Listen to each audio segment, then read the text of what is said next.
Hi everyone, welcome to my live on a Monday. Okay, welcome to this new week. We've had different things come out this week, all about isolation and those other things if you're in Victoria with me, but we are forgetting about this right now and we're just going to start talking about the topic of the week. All right, topic of the week for this week is resilience. Okay, so if you saw my little heads up post earlier today, then you would have known that already, but the topic for my week this week is resilience. So I'm doing a live on Monday, Wednesday and Friday on resilience, like I am trying to intend to do every single week. Okay, so this topic today is, why do you as a parent need resilience? Why do you need resilience as a parent? Okay, apart from the fact that you got to get up to everyone at the times they need and all those other reasons that you need resilience, why is it important for your child that you have got resilience? First of all, first thing I'm going to do is talk about resilience just for a minute, okay? Because it's one of those words that gets thrown around. It used to get thrown around in schools a lot, and it's thrown around in the parenting sector quite a bit. So resilience is basically the ability to bounce back. And I can't remember who coined that particular definition of it, but that's pretty much what it is. So bouncing back from adversity, coming back, getting back up when you've fallen over and grazed your knee, getting back up and having another go, that's an example of resilience. Okay, so for us mums, dusting ourselves off after a really, really hard mental, emotional week, year, month, whichever one it is, week, month, year, then getting yourselves up and going, right, I'm going to try again. I'm going to get better at this and I'm going to manage myself better, or I'm going to manage my kids better. Whichever way you choose to do it, that is an example of resilience. So what I'm talking about today is, why do our kids need us to have resilience? Why is it so important to our kids that we have it? Okay, so I've got a few things down here. The first reason is because then they can see what resilience practically looks like. Okay, we want our kids to have resilience. At the end of the day, that's what we want to teach them. Yes, get up after you've fallen over and keep on going. Get back up again. That's what it's about, right? Is that song from Chumbawamba? Get back up again. If you get knocked down, get back up again. That's what we're trying to teach our children, and not just physically, but mentally and emotionally as well. Okay, so if they don't know what resilience looks like, if we don't show it to them, yeah? So if they see it consistently through us, then they are going, oh, that's what it looks like. That's what it mentally looks like to get back up again.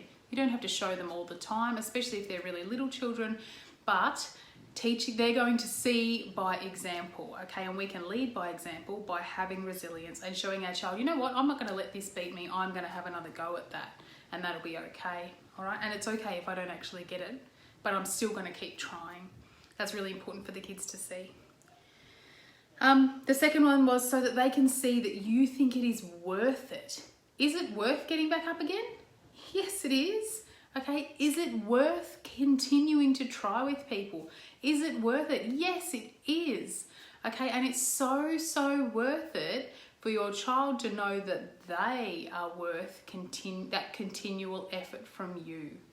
Okay, so if they can see that they are the ones that have, knocked you down, for want of another way to put it, mentally or emotionally knocked you down, the fact that you're going to be able to be resilient, get back up again and go, you know what, we're going to actually continue this. This relationship means more to me than getting up and leaving because I'm because I'm just completely over it.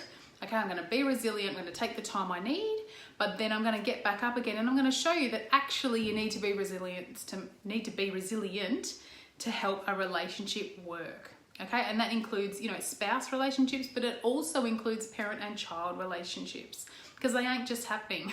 Okay, it takes work and intention to get relationships to happen and to get your children to understand exactly how relationships should be happening. Okay, so for them to see that it's really, really worth it to get back up again, to keep on trying, especially in relationships, and to actually have a go, okay, at different things. That is so important to them, to see that you think it's worth being a resilient person, or worth having that mental resilience, okay? Resilience is a really, really valuable mental and emotional strength, okay? Super valuable, okay? Okay, so, and the third reason, I've got them jotted down here, as you can see, I'm reading, that's okay. So they can learn that it's not just applicable in certain situations. Okay, this is another really, really huge thing from teaching, okay? And you guys probably know it anyway, but when they see resilience acted out, or they see you doing something that is resilient or teaching them something about being resilient, then they can start to understand as you talk about it with them or you unpack it a little bit. You can say, you know what? I was resilient. You might not want to choose that word, but that's what it means. Okay, I got back up and I had another go when I spilt my cup of tea the other day. I just made another cup of tea and we kept going from there. Well, now that you've dropped your shoe in this water, then what can we do now? What did we learn from that situation the other day that we can now try again now? We can take a deep breath. We can go, oh, that's really annoying. I'm not going to let it bother me too much, and I'm actually going to continue on. Okay, so for kids, it can be relevant in either way, but it really, the learning can be made relevant for a different situation. Okay, so basically what I'm saying is you don't have to go through every really hard situation in life to learn the skills to deal with the next hard situation. Okay, you can go through a few hard situations, take what you've already been through and go, what did I learn from that? What am I going to put into play next time that's going to make it easier? Going to make it easier for me to bounce back even better? Going to make it easier for those around me? Those sorts of things are what comes with resilience, and making it applicable to different areas is so helpful, okay? Because you can move through those different areas much more effectively. Hi, Jessie. You can move through those areas much more effectively because you've learned the resilience skills from elsewhere or from those other things you've gone through, and bring them to what you're going through now. And that is amazingly effective, but it's also really great for our kids to know.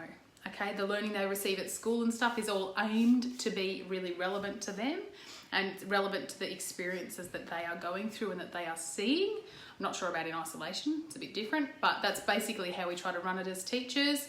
So that's what you want to be doing yourself and teaching your kids about it, okay? Okay, so that pretty much that's resilience. We're doing more and more on resilience this week. I'm going to jump up on Wednesday and do another one on resilience as well, and it's about kids' resilience too. So it's not just going to be focused on us parents, but I am finding that I am really interested in coming to a more of a holistic approach with the parent and the parent's well-being and mentality, okay, and emotions and things like that, because that helps them help their child to come to where the parent wants the child to be at the end of the day. Okay, so also next week we're going to be doing it's going to be about resilience and helping your kids build resilience. Okay, the 14 Days to a Calmer Kid Challenge is starting next Monday. Okay, it is $27 to join. You receive a free workbook and you get receive a gratitude journal is what I'm trying to say. And you also get my toddler and it could be preschooler really at least, or older kids. But it's got lots of different ideas for activities in there. Okay, so you get those if you join the challenge.